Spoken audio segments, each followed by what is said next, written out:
catch the latest news on our website tribune.net.ph and follow us on Facebook, Twitter, and Instagram. You can also subscribe to our YouTube channel, Tribune Now. The Daily Tribune is one with the nation in facing the COVID-19 crisis, and in line with this, the Daily Tribune Digital Edition on Press Reader is now available for free online. You can also download the Daily Tribune app on Apple Store for iOS users and Google Play for Android users to get the latest and most comprehensive news online. Daily Tribune is also inviting everyone to join its community Viber Katribu to get updates on the freshest and hottest news and entertainment stories of the day. Tarcito emoticons are also available on our community Viber. Just click on the link in this video to join. Hello everyone in Katribu. I am Jojo Silvestre. And I'm Dinah Ventura. And welcome to Tribune Now's Spotlight. Today we have a very special guest. Yesterday we celebrated the birth anniversary of the great Manuel L, the President of the Commonwealth. No? Today we have with us no less than a grandson, the son of President Quezon's daughter, Nini Quezon Avancena. May we present to you Ricky Quezon Avancena. Hi, Ricky. Hi, Ricky. Welcome. Thank you for having me. Yeah. Ricky, how are you? How are I'm you okay, today? thank you. How have you been during the pandemic? Have you been trapped indoors like everyone else? Yes, I was telling Jojo we were supposed to do this interview last year. Yeah. I guess we could have been not so socially distant then. But Yeah. anyway, considering we're all here, aren't we? Yes, Yeah, that's of true. course. Yeah, yeah. Have you been traveling to Baler? I mean, before the pandemic. Oh yes, I'm there quite often. But you know, it's quite strict in Baler, but that's good because aside from Batanes, Aurora province is the only province in the Philippines that's still COVID-free. Huh? Wow. So, Wow. and you know, it's a bit because of the geography, right? Yes. Because to get there, you have to go through the Sierra Madre Mountains. Yeah. So there are only about, from Nueva Ecija, there are only two roads coming in. And then from the north in Quirino and Isabela, there's another road. So, I mean, it's pretty easy to impose quarantine controls at the border, at the boundary, right? However, they have done a magnificent job. And the proof of that is that still COVID-free to this day. Can you imagine? Yeah. So I was telling them, because I was congratulating all the government, the provincial and local government officials, because they had clamped on early on, as early as February 19 in the anniversary day, the Foundation Day celebrations, February 19, they already canceled the celebrations, they scaled it down. Shortly afterwards, they banned foreign tourists, Wow. and then even tourists. So, you know, everything that the national government didn't do, they did. They acted fast, that's for sure, right? Ricky, not very many people know you. For one thing, I know that your family is very low-key, no? But could you tell us a little about yourself? And then maybe from there you talk about what you're doing to promote the legacy of your grandfather, and do you belong to an organization that does these and all that? But first, who is Ricky Avancena? Yes. What does he do in life? You know, Tito Boy, Jojo. Low-key talaga sila eh. I'm Ricky Vansenya. I'm the eighth of 9 children of Wow. Nini Quezon. Oh. So Nini Quezon is the only living daughter of President Manuel Quezon and Aurora Aragon Quezon. Yeah. She's 99 Wow. today. Wow. She Oh, turned today. 99 in April. Oh, okay. So she sends her regards to everyone. Okay. But yeah, and so she got married first to Philip Buencamino Yeah. the third, who died together with. You see, shortly after my mom got married, about 2 years after, my grandmother, Aurora Aragon Quezon, together with my mom's only sister, Baby Quezon, and my mom's husband then, Philip Camino III, went together with a convoy home to Baler, to our hometown, to inaugurate the hospital there. And they were ambushed on the way. So my mom lost her mother, her only sister, and her husband then. So my mom was unable to go because she was with child with her second son. So she became a widow and then married my father, Bert Vansenya, and had 7 kids by him. So we are 8 boys and 1 girl smack in the middle, and I'm the 8th of the 9. Ikailan si Tito? So, si Tito is the eldest Vansenya. Okay. So, other Tito, my kuya, is the Alberto Vansenya Jr. He's the junior. You mean Tito? Yes. So there were 2 Buencaminos. Philip Buencamino the 4th, sorry. And then my brother Noni, Jose Antonio. And then Noni. Tito, and then a whole slew of us. Okay, Okay, Tito Avancena is married to first cousin of mine, si Peachy. So that's how I am connected to Ricky. Okay, now it's clear. Name dropping time. Yes. So, do you belong to any organization that promotes the legacy of Manuel L. Quezon? Or just strictly speaking, the family is a bit leery to do that because apparently, after my grandfather had passed, and it was my Lola, Mrs. Quezon, was being invited to sit and become the chair of the, when they were constructing the Quezon Memorial Circle, and then many other organizations in memory of him. So she told them, apparently she told her family, my mother and her sister and her brother, she told them, alam mo, hindi tayo dapat tumanggap ng mga ganito dahil para tayo nagbubuhat ng sariling bangko. So sabi niya, tutulong tayo, pero hayaan natin yung mga iba na gumawa niyan. Para, I guess she was leery of self-aggrandizement. So there you go. But a couple of years ago, maybe 6 or so years ago, a group of relatives and people from Aurora province, we set up this social civic organization. So I guess we were tracing genealogy and all of that.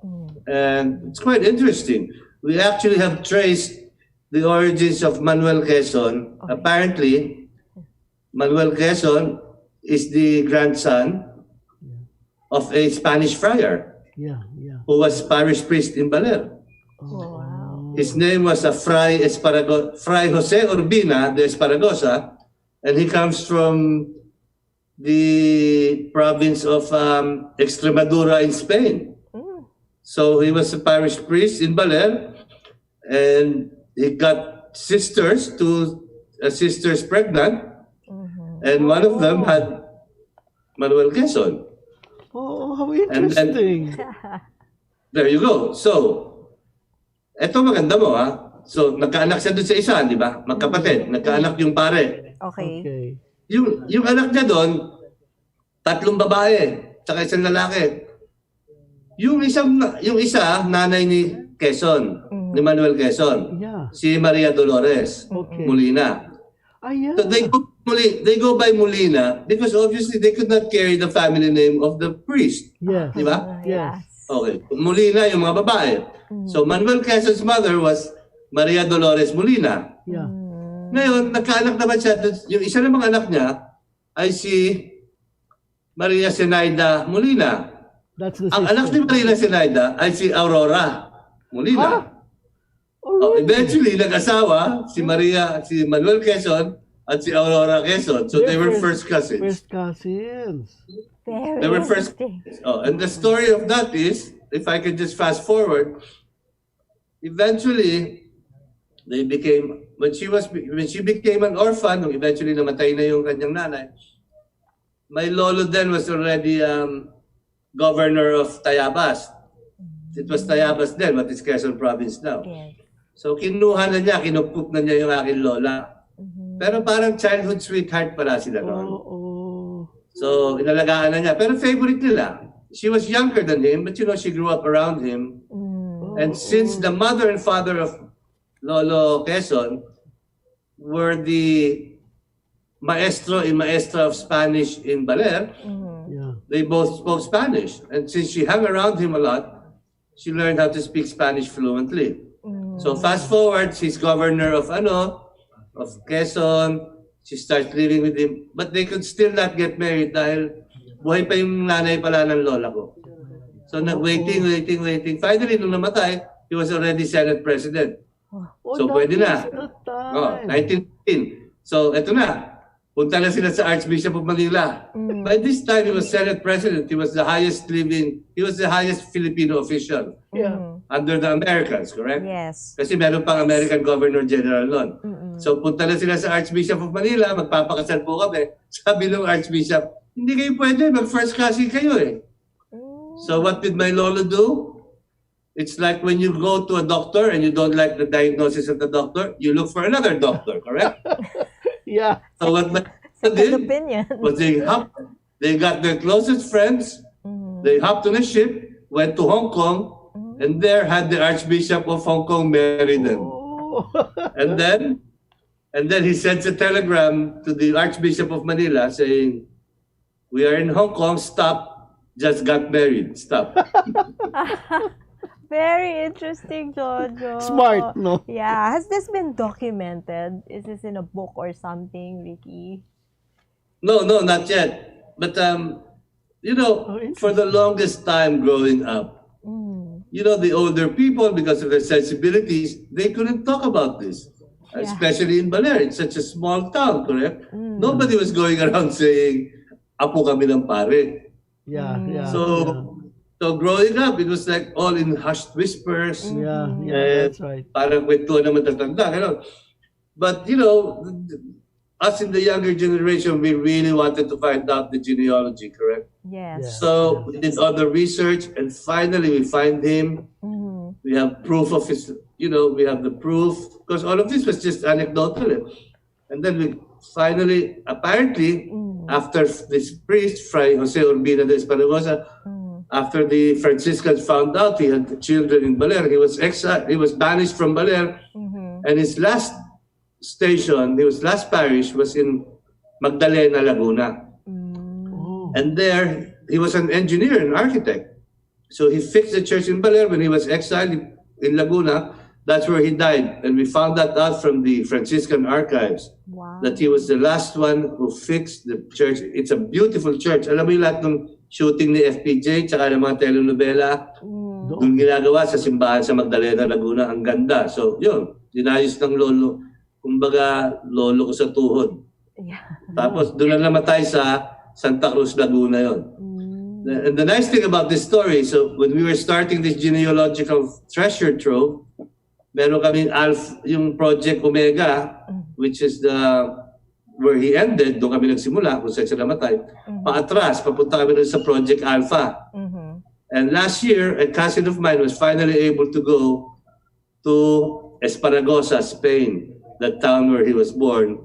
And we found his baptismal certificate and the small church where he was baptized. And it's funny because the church where he was baptized in Spain, the baptismal area and the baptismal area in the church is exactly the same.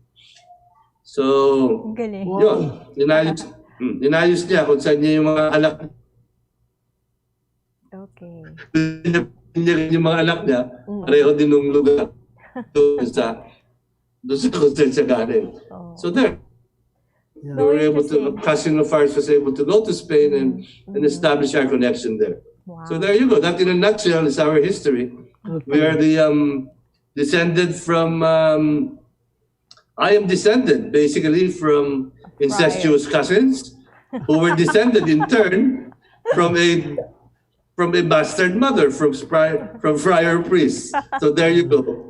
Yes. And you can produce a great man, huh? Oh yes. That's the even through yeah. all the Yeah. confusion of the lineage. Yeah. So So yes, Ricky. So listening to you, I'm sure growing up in your family must have been full of stories about Manuel L. Quezon, of course, because he is a major part of our history. So you must have formed some kind of opinion about what kind of a leader he was and what kind of a statesman. Can you tell us a bit more about that growing up? What did you think of him as a leader, as the grandson of Manuel L. Quezon? Well, I guess the best window, I guess, to get to know him. I mean, it's all the history books anyway, right? Yes. But the best window for our audience through me to get to know him is, I guess, the personal side, which I can only glean through my mother. And my mom was always very nationalistic and very, she always said that, I think it's in his autobiography, that when my lolo left Baler to go to school in Letran, ang bilin daw ng tatay niya was, wherever you get in this world, son, remember that you come from the poor. So that's one thing that you could see if you study the history of Quezon. His primary, the pillars of his government were his social justice program, the land reform program, and the preferential option for the poor. So, and that I've always seen with my mother. She's always been involved with and also my grandmother. My grandmother set up the Philippine National Red Cross and many other organizations. But basically that, yung love for, I guess, the love for those who have less in life, the more disadvantaged in life. Okay. And kasi nga, the misconception is that Quezon is this mestizo from a rich family, correct? Elite. Which is not so true. But of course, he looked the part, so he played the part. And then he surrounded himself with his fellow mestizos. You will know this, Jojo, your cousin Pichi is a Nieto. So one of his closest aides was Manuel Nieto. And then another one was his close friend, Tomas Burato. So, pinaligiran niya sarili niya. He surrounded himself with these mestizo Spaniards. So, alam mo naman dito sa atin, if you look a bit tisoy, medyo lamang ka, di ba? So, he never gave up that advantage. I'm sure he played it, but yes, he did come from the poor. His heart was for the poor. That is very obvious in everything he did. And he stood up to the Americans. Yes. Like, well, that's another thing. Pantay tayo. His nationalism. He was so very proud of being Filipino. And, he began by, because of his Spanish roots, because he descended from the priest, he didn't join the revolution against Spain. But the minute the Americans were the ones, when it was already the Phil-American War, he immediately joined. And in the end, he became a major in the Philippine Revolution. He was an aide to General Mascardo. And, well, in the end, he was imprisoned and put in the dungeons of Fort Santiago. And that's probably where he developed his tuberculosis, because in Fort Santiago, in the pagpasok ng tide, they were up to their ankles, up to their knees in water. So anyway, that's his nationalism. So he fought in the Phil-American War, and then after his imprisonment, he gave the American system a chance, became a lawyer, fiscal, governor, assemblyman, Senate president, and then president of the first Commonwealth, the first time we elected a president. So you can see, tama ka, Jojo, consistently, it's his nationalism. That even though the Commonwealth government was under the Americans, he never ever gave up the fight for independence. And he made it clear to the Americans that this was a temporary, shall we say, collaboration, or being under the Americans was a temporary thing.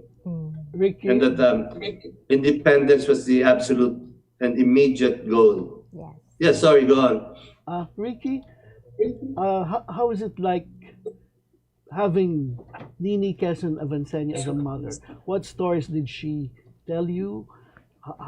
What does she remember of the years spent with her father? And then, how is she herself as a mother? But before you answer that, let's have a break. Bilang bagong mag-asawa, sabay kami natututo sa buhay. Sabay rin namin inaaral ng mga bayarin sa bahay. Kahit kami, nagtaka sa biglang laki ng electricity bill namin. Huwag pong mangambang maputulan. Sinisigurado ng Meralco na walang disconnection hanggang September. Estimated bills lang ang natanggap natin ng March, April, at para sa ilan, May. Dahil sa lockdown, isang tabi to para hindi na maguluhan. Ang May o June ay actual meter reading na. Kung May, nagka-actual reading, ibabawas dito ang huling reading bago mag-ECQ. Yan lang po ang ating babayaran hanggang 3 buwang konsumo. Kung estimated reading sa May at June nagka-actual reading, ibabawas din dito ang huling reading bago mag-ECQ. Yan lang po ang ating babayaran. Hanggang 4 na buwang konsumo, walang labis. Tandaan, kung ano lang na konsumo, Yun lang ang babayaran. ako po si Mateo G. At ako naman po si Sarah G. G? G!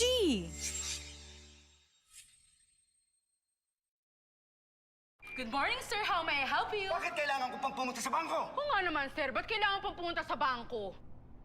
Why not get a UB app so you can do all these without going to the bank? Bank the way you live. Union Bank.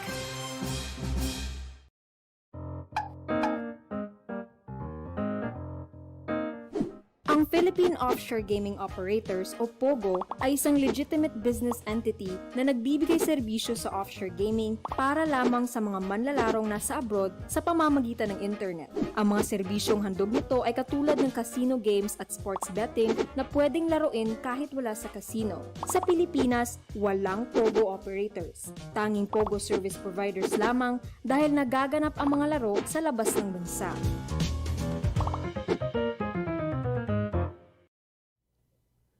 So we're back.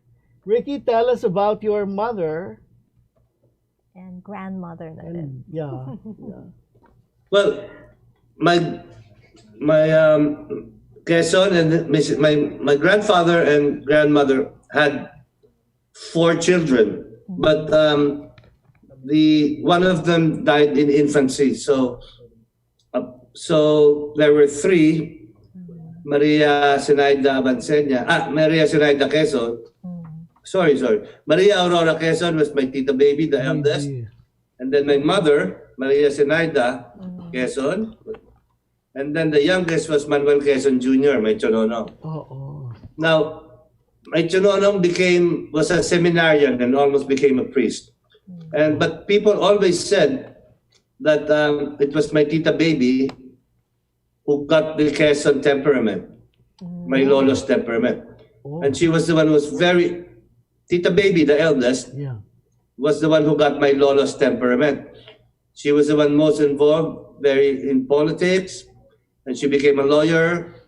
And at a certain point, when my grandfather was president, my lola, who was not so social, went to the background, and it was my tita baby who was performing many of the functions of First Lady. Now, that was my tita baby, who was more like Lolo Quezon. They say my mother was more like Mrs. Quezon, who was more approachable and more... yes, and then madaling lapitan, and then, was involved in social-civic organizations, away from politics. And my mom says that's the way she grew up, that she really didn't know what was happening around. But one thing she always tells us is how her father was always there for them. And, she would always take time out for them. And then to a point where, I mean, if you read about him, he was so busy, he was doing so many things, but he always had time for them. And one story of hers I really like is that one time in school, I think she was in Santa Teresa, and the nuns had put her in a production, but in a play. But she only had one line, so hindi naman siya bida, parang extra lang siya. But my grandfather made sure to go watch that play. And so, of course, the nuns were so thrilled. Tuwa sila. The presidential limo arrives, the president is there, only to hear my mother with her one line. And I think the line was like, "Here they are, they have arrived." Tapos, yun lang. Okay. So, and then she has really nice stories about when she was a kid. He'd come home from work, and then she'd have her go down on his knees and piggyback him. Alam mo yung just normal father stuff. Yeah. So he always had time for them. And there are a lot of pictures you can see, they're always around him. So that he always brought them all around. So he was a really good family man. And there are all these rumors going around about how much of a playboy he was. I'm sure he was an attractive man. He was a great dresser. Yeah. And he loved to dance. He was a great dancer. But, and people ask me this, the proof that he was a loyal family man was that there are no Quezon bastards around. Wala naman lumalapit sa amin na anak sa labas. Wala nga. That's true. Oh, so he was an... Yung part na yun. Yes. That's the story. Okay. Ricky, tell us naman about the Vansenya side of the family. What was your father's name and how did he and your mom meet? My father was Alberto Vansenya. And my grandfather, my father's father, is Chief Justice Ramon Vansenya. So to this day, Chief Justice Vansenya holds a record of having been the longest sitting justice in the Supreme Court ever. So he was there, and then he was Chief Justice until the time the Americans were still in power. Until the time the Commonwealth government was established. So my pride in my genealogy is that it was my grandfather in the father's side, my paternal grandfather, Chief Justice Ramon Vansenya, swore in my maternal grandfather into office. If you look, there's that famous picture wherein they're swearing in. And yes, so those are my two grandfathers. And then my father, Alberto, was his secretary in the Supreme Court. And I believe it. So after my mom was widowed from Felipe Buencamino III, she was her exes. What she did to not slink into depression was to be involved in sports all day. She would be playing tennis the whole day and golf. And then that's where they got together and playing tennis. They had the same tennis group. And not too long after she was widowed, they got married and they had 7 Vansenya kids. So I guess, yes, there you go. Yeah. Ricky, a lot of people are still interested in of course, the president. Where does one go to view his memorabilia and all that stuff? Are there several places you can recommend? His cars would be there, his books would be somewhere else, and all that. Okay, he donated all his personal effects and all his books and papers to the National Library. Now, the nicest collection is on display in the Quezon Museum. The Quezon Museum is in the monument, the Quezon Monument in Quezon Memorial Circle? The circle, yes. So that's where in that monument is where he's buried. Yes. So in there is also the Quezon Museum. So it's a really nice museum. Of all the museums of the National Historical Commission of the Philippines, that is the one that is most visited in the entire country. They had, just last year, they had easily almost 100,000 guests. Children are brought there all the time, students. So there, if anyone wants to find out about Manuel Quezon and the family and Mrs. Quezon, go to the Quezon Museum. It's in the Quezon Memorial Circle, in that really beautiful monument that have those three angels on top. Yes. So that's where and then a couple of meters away is the Presidential Car Museum. Oh, it's just so there. You will find the car that MacArthur gave him, but also all the presidential cars of all the other presidents are there, housed in a really nice museum. And then further down, a couple of more meters away, 100 meters or so away, is the Quezon Heritage House, which is our house where we grew up in, which used to be in Gilmore in New Manila. But when my mom sold the property, they relocated the house. They built a replica in the Quezon Memorial Circle. So last year in August, this year, this time of the last year, this month, I made a tour there. I made a walking tour. Of course, this year I'm unable to do it.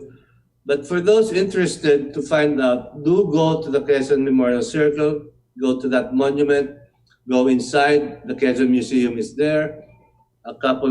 Some 20 meters or so beyond that, there's another building, the Presidential Car Museum, and then also the Quezon Heritage House is there. Wow. So that's a pretty comprehensive collection there.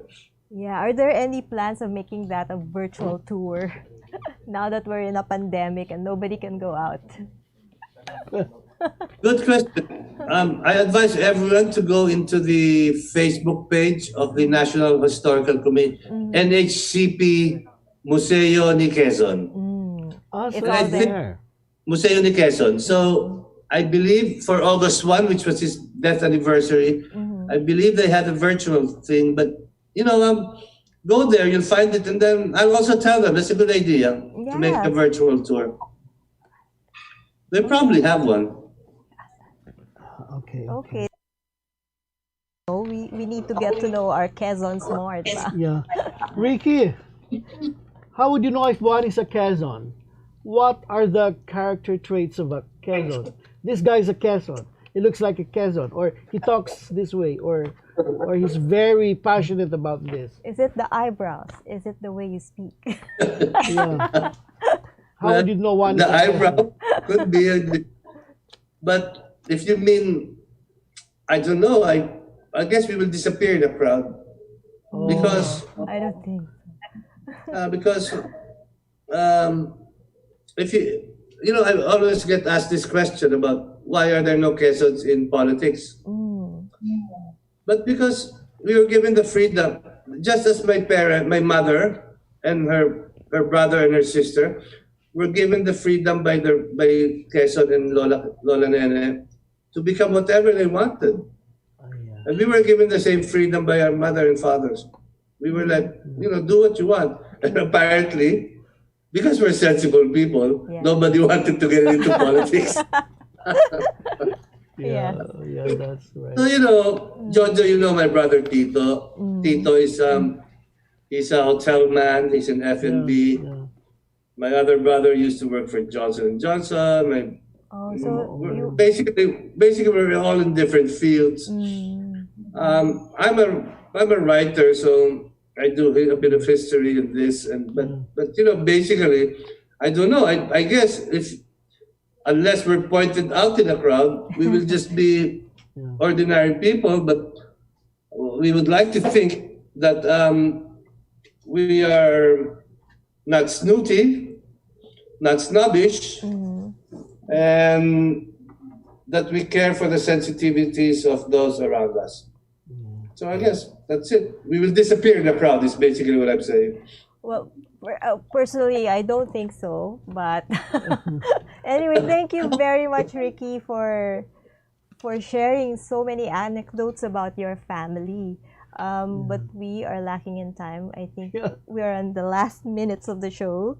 We're winding up. So, Jojo, I think, would you like to ask Ricky his last question? Ricky,